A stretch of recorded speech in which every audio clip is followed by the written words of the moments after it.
And we have two different versions of the Hurco control. This is the Hurco Max 5, that's the Hurco Max 4. Very similar, they work the same. We're going to find a couple of buttons that are in a little bit different places. But the first step, just like the Demcos, is the power breaker on the back of the machine. Okay, so I'm going to go back there, upper corner, we're going to turn that so it's on. So it's just right here.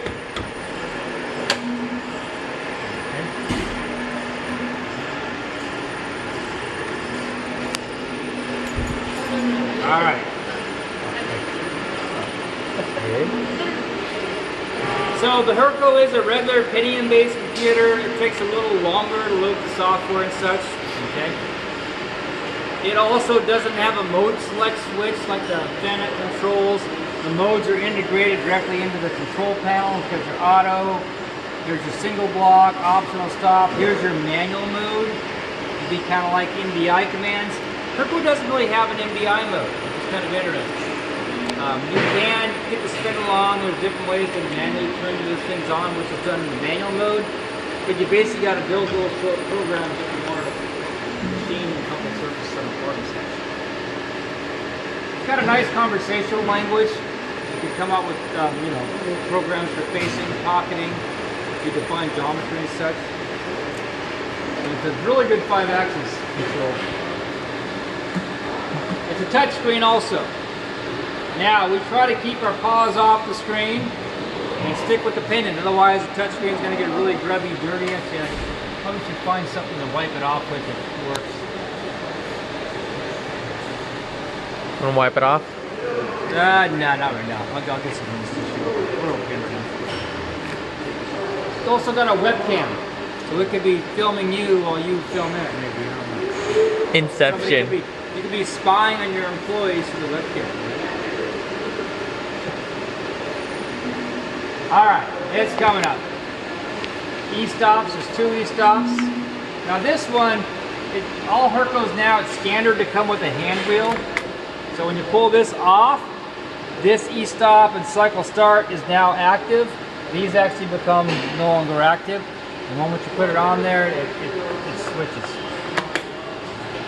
On a small machine like this, we really don't need to even pull that off. Alright, so now the machine is on. It kind of prompts you what to do. It says press manual mode, power, and start cycle to restore power. So it's kind of telling you what to do.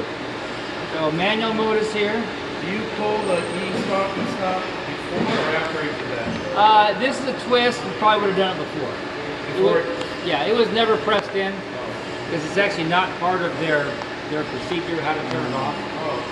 But if someone did press it, you'd want to turn it off now. So the manual mode is right here. Now what can be kind of confusing is 2 buttons that say manual. Manual mode, and this is for manual tool change. Okay, they're 2 totally different things. The Hurco, you could have tools in the tool change, but you can also have it do a manual tool change. Okay. Alright, so manual, and then first thing we're going to do is hit the power on. And whenever you press a button on the Hurco, it always says, okay, you want to activate a feature, now you got to cycle start that feature to make it active. And the Hurco, you don't want to just go on the button. You want to like hold it for about, at least, I don't know, about a second, but you got to lean on it because that's one of the things when I first got this machine, I was doing that. I was like pressing things. That's the feed hold button. But I needed to hold my finger a little bit longer on the cycle start to make it do things. Alright.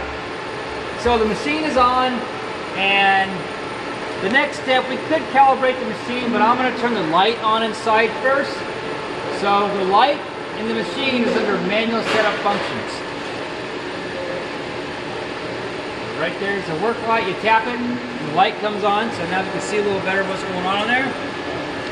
I'll exit out of that menu right here, and again, it is a touch screen, but just try to use the pendant.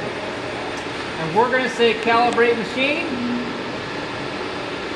And again, it doesn't, whenever you tap a feature, it's not going to do it right away. Press start cycle to begin calibration. Now it's doing the calibration. So it's home X, Y, and Z. It's also going to do the A axis. It's also going to home the C axis, which is the road.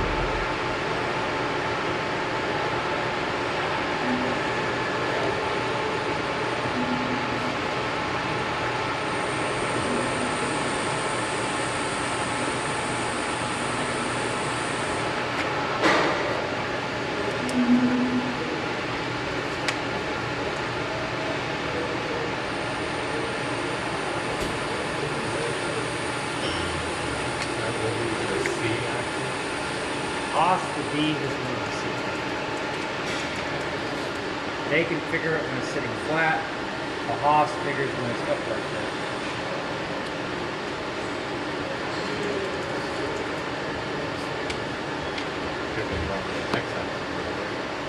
Isn't it pivoting around the x-axis? A does, yes. Flatter rotates around the Z. That makes it a C. So it is probably defined. All right, when the Hurco gets the axis calibrated, it will want you to press cycle start again to calibrate the tool magazine. Now, if no tools have been changed, nothing's probably even going to happen. But if it's out of sequence of tools, it will change tools back to tool number 1 basically. Okay, now the Hurco's up and going. Okay, now I want you guys to move these machines around. So we can move the machines. I think we're still in the manual mode. Okay, I can use the hand wheel. Here's your axis selection. On the other control, it's about the same spot right here. The axis selection there. Did you say scroll in manual mode? It's scroll, is that what you said? Yeah, go to the manual mode, and then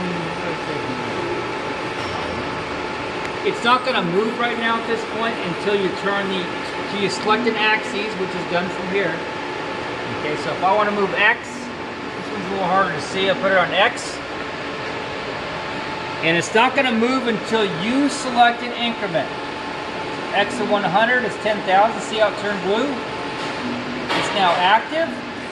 And the Hurco is like the Haas is when you can't over travel it. It just stops. We'll go over here. Y.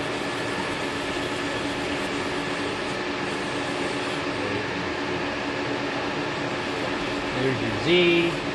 Obviously you can hit it with a Z, so don't go too far into it. A-axis is the 4th on this one, so here's your flatter.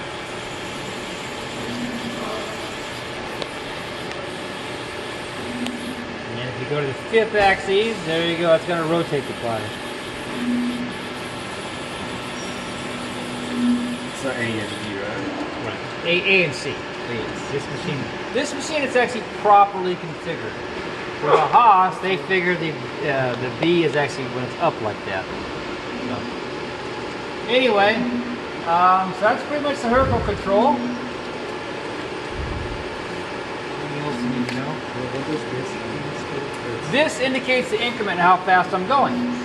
So if I'm on the x-axis, now it's only going 1,000ths at a time. It's moving, but very slowly. And then if I really want to go slow, it's moving, but yeah, I only can go so fast at that rate. Okay. Speed it up. Do these have the rapid option at the beta time? The rapid, yeah, they can rapid, sure.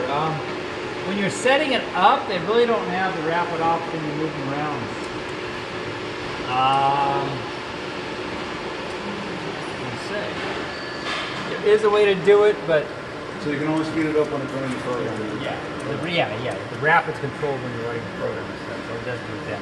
So for each one, you have 2 numbers, so one for the machine, one for the part. Right, one's for the machine coordinates, how far you're away from machine 0. This is your part setup position, how far we're away from the part currently. So it's different coordinates. So this is the work offset, and it's got work offsets just like, let's see, if I go to input, if I go to part setup, work offset, it uses standard fixture offsets just like the Haas's and stuff. It's fully FANUC compatible, so you can run a FANUC program directly in this control. Plus, it also has its conversational language, so it can go both ways.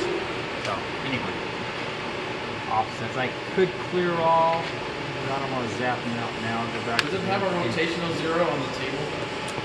Maybe it'll go like that. Well, that's one of the nice things about the Hurco, because when you turn the machine on and you put it at A0, it's perfectly flat.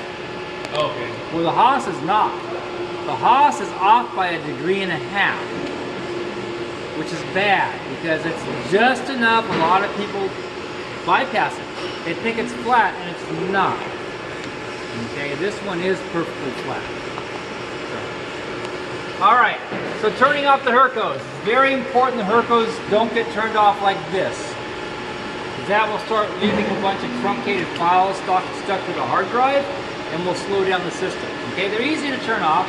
All we gotta do is pretty much from anywhere, press the, now these are your machine modes. If you go here to auxiliary menu right here, it brings up this screen right here. Okay, utility screen brings up these options. You want to go shut down control. Do you really want to shut down the control? Yes. And it always asks you this question. I haven't done any new work, but you have work that has not been saved. Continue with exit. I'm going to say okay. And again, you got to wait. Don't turn it off yet. Be patient. You have to have it. The Windows command say it's okay to turn it off. Otherwise, you get truncated files stuck on your hard drive. Okay. Our track mills are the same way. Okay, not really the lathe actually is the same, but the track mill right there. I notice a lot of guys in the classes with George on mention that now.